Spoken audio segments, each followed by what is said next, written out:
뉴욕 제과점 1. 나는 이 소설만은 연필로 쓰기로 결심했다. 왜 그런 결심을 하게 됐는지 모르겠다. 그냥 그래야만 할 것 같았다. 그러고 보니 연필로 소설을 쓴 것도 꽤 오래전의 일이다. 오래전의 일로부터 이 소설은 시작한다. 아직도 나는 뉴욕 제과점이 언제 문을 열었는지 정확하게 알지 못한다. 내가 태어났을 때 거기 뉴욕 제과점은 있었다. 어렸을 때 어머니에게 이렇게 물은 적이 있었다. 엄마는 언제부터 장사를 시작했어요. 겨울이면 늘 코를 흘리고 다녀 소매 끝이 반질반질하던 초등학생 시절이었다. 네가 태어나기도 한참 전에 시작했지. 뉴욕 제과점 난로 옆에 앉아 텔레비전 화면과 뜨개질 바늘을 거의 동시에 바라보며 어머니가 말했다. 그 즈음 우리 형제는 부쩍 자라고 있었다. 추석도 지나가 손님이 뜸해지는 가을부터 초겨울까지 어머니는 난로 옆자리에 방석을 깔고 앉아서는 잘 입지 않는 스웨터를 풀어 새 스웨터를 짰다. 어머니가 스웨터를 짤 즈음부터 우리는 모두 크리스마스 대목이 찾아오기를 간절히 기다리기 시작했다. 어머니도 그게 언제인지 정확하게 몰랐거나 어머니는 말했는데 내가 너무 어렸던 탓으로 듣고는 잊어버렸던 모양이다. 좀 시간이 흐른 뒤에는 그런 일들이 더 이상 궁금하지 않았다. 내 문제만으로도 정신이 없었다. 뉴욕 제과점은 내가 태어나기 전부터 거기에 있었으니까 죽은 뒤에도 거기에 있을 것이라고 쉽게 생각했던 것 같다. 물론 인생은 그런 게 아니다. 이 글을 쓰느라 다시 곰곰이 생각해보니 언젠가 어머니가 가게를 보느라 제과점 뒤에 딸린 거울방에 갓난 누나를 혼자 내버려 둔 적이 많았는데 그게 내내 미안했다고 말한 게 떠올랐다. 내가 태어났을 때 그런 방은 없었다. 어디에 그런 방이 있었어요? 난로에 발을 녹이고 있었거나 제과점 문을 들락거리면서 물었을 테다. 저기 수족관 있는 데까지가 방이었어. 그때는 집이 없어갖고 한 방에서 다 그래 잠도 자고 밥도 먹고 그랬거든. 호호호. 다행히 내가 태어났을 때만 해도 우리에게는 따로 살림집이 있었다. 그러니까 나만 빼놓고 우리 형제는 모두 뉴욕 제과점에서 태어난 셈이다. 단팥빵이나 크림빵처럼. 미운 오리 새끼도 아니고 형제간에 그런 식으로 차이가 나다니 별로 기분 좋은 일은 아니다. 누나는 1965년생이다. 그렇다면 뉴욕 제과점이 문을 연 것은 1965년 이전의 일이 되는 셈이다. 월남 파병이 결정되고 이승만이 하와이에서 죽고 대학생들의 반대 속에 한일협정이 조인될 무렵이었다. 그 모든 일들이 내가 태어나기도 전에 다 일어났다. 그렇게 오래전부터 뉴욕 제과점은 거기에 있었다. 나는 뉴욕 제과점에서 태어나지도 않았는데 사람들은 나를 뉴욕 제과점 막내 아들이라고 불렀다. 서울에서 우연히 고향 사람들을 만날 때면 지금도 간혹 뉴욕 제과점 얘기가 나온다.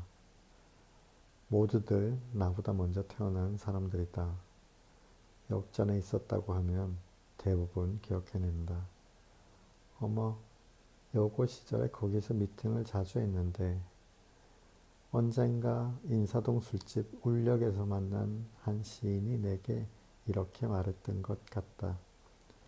그날 나는 술이 많이 취해 있었다. 나는 이렇게 얘기했으리라. 이제 더 이상 제과점을 하지 않아요.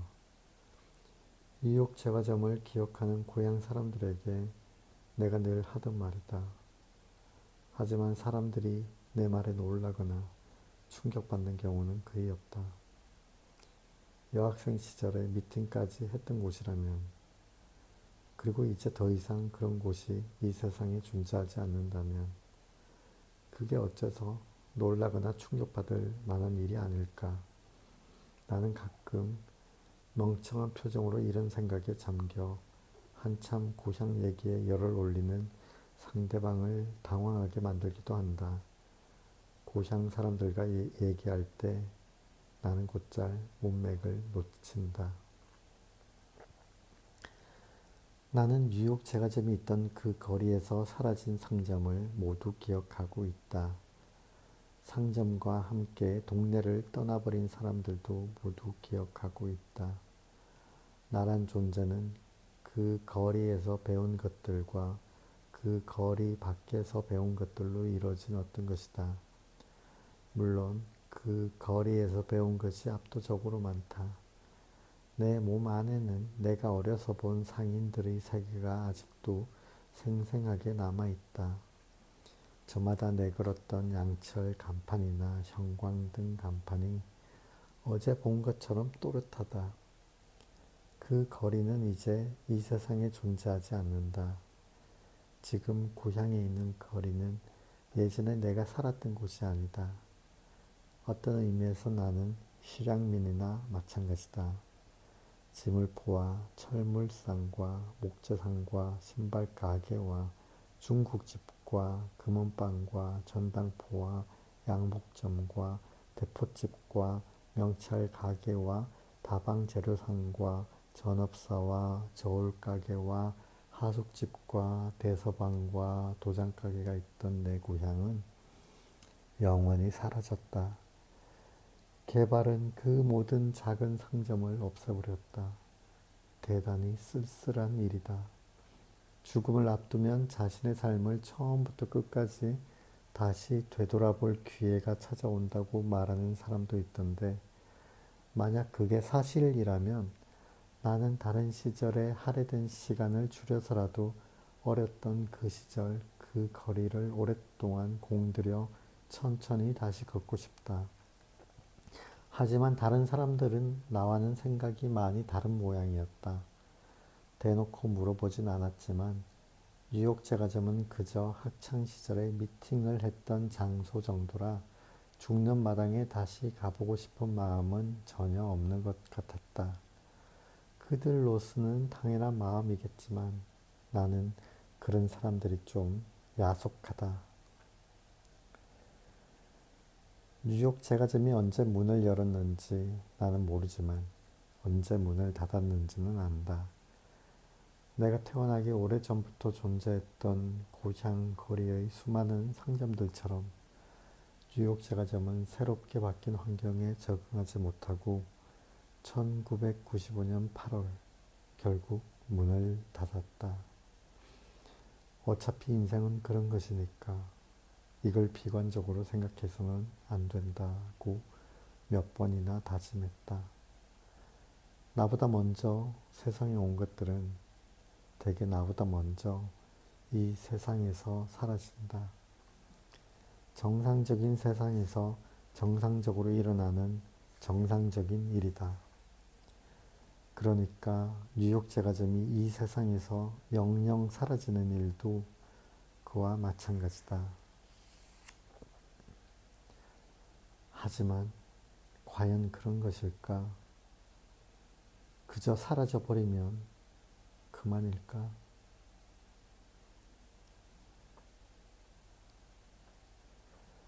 나는 1994년 5월 26일자 새 김천신문을 아직도 보관하고 있다. 거기에 다음과 같이 시작하는 기사가 실렸다. 김천 출생의 김연수 군 24세. 이 시와 소설로 각각 등단한 것이 뒤늦게 밝혀졌다. 나도 기자 생활을 해봤으니 이제는 이게 얼마나 멋진 도입부인지 잘 안다. 뭔가 흥미진진한 내력이 숨어 있을 것만 같다. 하지만 기사는 왜 내 등단 사실이 뒤늦게 밝혀져야만 했는지 아무런 정보도 주지 않는다. 그저 뒤늦게 전해 들은 것뿐이다. 그 사실을 뒤늦게 전한 사람은 아버지였다. 아버지는 기사 중 다음 구절에 노란 형광펜으로 줄을 그었다. 역전 파출소 옆 뉴욕 제과점이 집이기도 한 작가 김현수 군은 아버지는 가끔 그렇게 형광펜으로 줄을 그은 신문기사를 편지 봉투에 넣어 보내오곤 했다. 언젠가는 편지 봉투를 뜯어보니 조선일보 기사가 나왔다. 그때까지 나는 조선일보와 인터뷰를 하거나 조선일보에 글을 실은 적이 없었다. 펼쳐보니 아쿠타가와 상을 수상한 유미리에 관한 기사였다. 아버지는 유미리라는 이름에 그리고 방황과 절망이 빚어낸 문학성이라는 홍사중 씨의 칼럼 제목에 각각 붉은 형광펜 칠을 해놓았다. 동봉한 편지의 아버지는 나는 너를 믿는다. 네 소신껏 희망을 갖고 밀고 나가거라. 어차피 인생이란 그런 것이 아니겠냐 라고 써놓은 뒤 아니겠냐의 get과 냐 사이에 V자를 그려놓고 느를 부기했다. 그 편지를 읽을 때마다 나는 아니겠냐라고 쓴 뒤에 그게 마음에 들지 않아 중간에 느자를 삽입하는 아버지의 모습을 떠올린다. 아이가 생긴 뒤에야 나는 그게 얼마나 숭고한 일인지 알게 됐다. 인터뷰는 뉴욕 제과점 수족관 뒤 어두운 자리에서 이루어졌다. 갓난 아기였던 누나가 혼자 울음을 터뜨렸던 곳이기도 하고 인사동에서 만난 시인이 미팅을 한 자리이기도 했다. 그 자리는 무슨 까닭인지 남들 모르게 은밀히 빵을 먹으려는 사람들을 위한 곳이었다. 지금은 제과점에 이런 공간이 필요 없지만 그때는 일반적이었다. 그 자리에 앉아 새 김천신문에서 나온 사람과 오랫동안 얘기를 나눴다. 그 사람은 내 등단 소설의 모더니즘 기법이 대단히 훌륭하다며 나를 추어 올렸다. 대단히 훌륭하다니 아마도 내 소설을 안 읽었던 모양이다. 나보다 20살 정도는 더 많아 보이는 그 사람 앞에서 나는 마늘을 다지듯이 모더니즘이 아니라 포스트 모더니즘이라고 바로 잡았다. 그 사람은 내 말을 받아 적었다. 우리 사이에는 어머니가 고른 단팥빵과 크림빵과 곰부빵이 은빛 쟁반에 놓여 있었다. 내가 좋아하는 빵들이었다. 나중에 나는 이 일을 두고두고 후회했다. 인생은 그런 게 아니었다. 점점 자기 그림자 쪽으로 퇴락해가는 뉴욕 제과점 구석자리에서 나이가 20살 정도는 더 많은 사람을 앞에 두고 앉아 모더니즘이 아니라 포스트 모더니즘이라고 바로잡는 그런 게 아니었다. 내가 잘하는 만큼 이 세상 어딘가에는 허물어지는 게 있다는 사실을 깨닫는 게 바로 인생의 본뜻이었다. 아이가 자라나 어른이 되는 정도의 시간이면 충분했다. 그 사이에 아무리 단단한 것이라도 제 아무리 견고한 것이거나 무거운 것이라도 모두 부서지거나 녹아내리거나 혹은 산산이 흩어진다. 그럴 때마다 내 안에서는 부식된 철판에서 녹이 떨어져 나가듯이 검고 붉은 부스러기 같은 것들이 죽어서 떨어져 나갔다. 밀려드는 파도에 모래톱이 쓸려 나가듯이 자잘한 빛들이 마지막으로 반짝이면서 어둠 속으로 영영 사라졌다.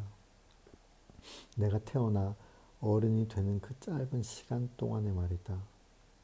그런 줄도 모르고 모더니즘이 아니라 포스트 모더니즘 운운하는 바보 같은 말을 서슴없이 내뱉은 때였으니까. 나중에 신문을 받아들고는 무슨 신문기사에 역전 밧줄소리 옆 뉴욕 제과점이 집이기도 한 작가 같은 표현이 다 실릴 수 있을까 하고 생각한 것은 당연했다. 하지만 그렇지 않다면 나는 또 누구란 말인가? 지금은 경기도에 사니까, 또 뉴욕 제과점은 더 이상 존재하지 않으니까 누군가를 만나 나를 소개할 때면 소설을 쓰는 아무개입니다 라고 말하지만 아직도 고향에서 나는 역전 뉴욕 제과점 막내 아들로 통한다. 이제는 죽어서 떨어져 나간 그 흔적도 존재하지 않는 자잘한 피. 그 부스러기 같은 것이 아직도 나를 규정한다는 사실은 놀랍기만 하다. 눈에 보이지 않는다고 해서 사라졌다는 말은 아니다. 예나 지금이나 내가 뉴욕 제과점 막내 아들이었다는 사실을 알게 됐을 때 사람들의 반응은 늘 똑같다. 다들 빵 하나는 엄청나게 먹었겠구만 이라고 말한다. 그 부러워하는 표정을 볼 때만은 재벌 2세도 마다할 만하다. 우리 어렸을 때만 해도 빵의 지위는 그처럼 높았다. 등달아 제과점 막내 아들의 지위도 지금의 소설가 못지않았다.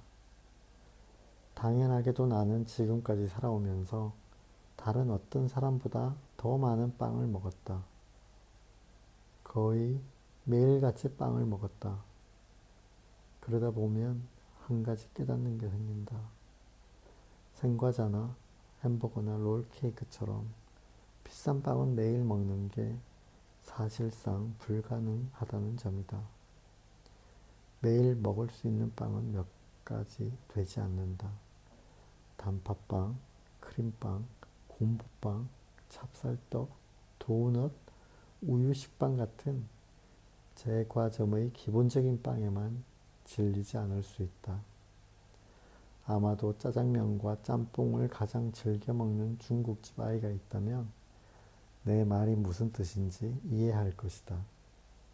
죽기 직전 어렸을 때의 그 거리를 다시 한번 걸어갈 일이 생긴다면 내 손에는 단팥빵과 크림빵과 곰보빵과 찹쌀떡과 도넛과 우유식빵이 들려 있을 것이다.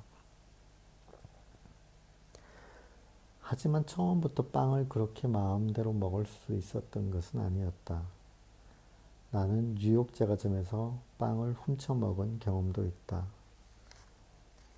남들 듣기에는 버스 차장이 무임승차 해본 적이 있다고 말하는 것이나 마찬가지니 고해소에 들어가 고백한다고 해도 그다지 설득력이 없는 얘기다. 하지만 사실은 사실이다. 어머니가 보지 않을 때 빵을 집어서 도망쳤다. 내게 잘해주던 약국 형제가 있었는데 그 형제에게 빵을 대접하고 싶었던 것이다. 아직 초등학교에도 들어가기 전이었으니 어머니는 막 40대에 접어들고 있었을 테다. 그때는 마음대로 빵을 먹지 못했다. 뉴욕 제과점 막내 아들이라는 호칭이 무색할 정도였다. 다른 사람도 아니고 아들 입으로 들어가는데 그걸 못 먹게 해요? 뉴욕 제과점이 이 세상에서 영영 사라진 뒤에 내가 어머니에게 물은 적이 있었다. 그때는 한 푼이라도 아쉬웠거든. 어머니가 말했다. 젊었을 때 어머니는 막내 아들이 먹을 빵까지 팔아서 악착같이 돈을 만드셨다. 어쨌든 그 시절에는 일본말로 기레빠시라는 것을 먹었다. 우리말로 하자면 자투리, 부스러기 정도가 맞을 것이다. 신문지를 깐 큰 철판에 반죽을 채워 가스 오븐에 한참 구우면 철판 가득 카스텔라로 바뀌어 나온다. 때에 전 하얀 가운을 입은 제빵 기술자 형이 일하는 공장은 가스 오븐의 열기 때문에 늘 후끈거렸다. 공장 안에는 내 아랫만큼이나 큰 대형 선풍기가 있었지만 여름에는 뜨거운 바람만 토해낼 뿐이었다. 기술자 형은 큰 배터리를 검정 테이프로 붙여놓은 빨간색 트랜지스터 라디오에서 흘러나오는 아침 방송을 들으며 가스 오븐에서 김이 모락모락 피어나는 카스텔라를 꺼내 밖으로 가져갔다. 잘 구워진 카스텔라의 표면은 코팅을 한 듯 저절로 생긴 기하학적 무늬가 그려져 반질반질했다. 오븐에 들어가기 전의 반죽과 오븐에서 구워진 빵은 같은 물질이라고 볼 수 없을 정도였다. 빵이 구워지는 모습을 나는 몇 번이나 봤을까? 한 500번 정도 봤을까? 1000번 정도 봤을까? 하지만 볼 때마다 그건 기적과도 같았다. 그런 일이 사람에게도 가능하다면 나도 기꺼이 가스 오븐 안으로 들어가 뉴욕 제과점 막내 아들에서 미국 뉴욕의 실업가 아들 정도로 다시 나왔을 텐데. 그런 멍청한 상상이 한참 깊어질 무렵이면 밖에 내놓은 카스텔라도 웬만큼 식기 때문에 기술자 형은 신문지를 잡고 철판 밖으로 카스텔라를 꺼내 날은 없지만 무척이나 긴 제빵용 칼로 포장하기에 알맞은 크기로 잘라냈다. 가장 먼저 위, 아래, 좌우의 조금 타서 딱딱한 부분부터 잘라냈다. 기렛바시는 이렇게 잘라낸 빵을 뜻했다. 모양 때문에 잘라냈지만 가게에서 파는 카스텔라나 다름없기 때문에 그냥 버릴 수는 없는 노릇이었다. 그렇다고 다른 사람에게 주기에는 모양이 너무 안 좋았다. 결국 기렛바시는 우리 형제들 차지로 돌아왔다. 계란과 박력분이 범벅이 된 기렛바시의 맛은 아직까지도 혀끝에 생생하게 남아있다. 나는 단팥빵과 크림빵과 곰보빵과 찹쌀떡과 도넛과 우유 식빵에는 질리지 않았지만 이 기렛바시에는 질려 버리고 말았다. 결국 우리 형제가 기렛바시에 손을 대지 않게 되자 상하기 직전의 기렛바시는 집에서 키우던 강아지의 차지가 됐다. 강아지도 얼마간은 맛있게 먹었지만 곧 기렛바시를 거들떠 보지도 않게 됐다. 개들마저도 끝내는 알게 된다. 어차피 인생이란 그런 것이다. 과하면 질리게 된다. 한 번은 친구들이 놀러 왔다가 케밥 그릇에 놓인 기렛바시를 보게 됐다. 저게 뭐라? 눈이 휘둥그레진 아이들이 물었다. 기렛바시라. 기렛바시가 빵이라고 생각해 본 적이 없었기 때문에 나는 무덤덤하게 대꾸했다. 저거 카스텔라 아이가? 저거는 카스텔라가 아니고 기렛바시라 하는 거다. 카스텔라 부스러기다. 부스러기는 카스텔라 아이가? 며칠 뒤부터 학교에는 소문이 돌기 시작했다. 누구 집에서는 개도 카스텔라를 먹더라는 소문이었다. 지금도 그때의 초등학교 동기들을 만나면 이 얘기가 나온다.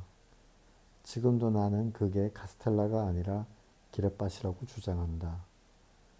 지금도 친구들은 그걸 카스텔라라고 기억한다. 뉴욕 제과점에서는 개한테도 카스텔라를 먹였다. 친구들은 회상한다. 어쩐지 풍요로웠던 한 시절이 이로써 끝나버린 느낌이 든다.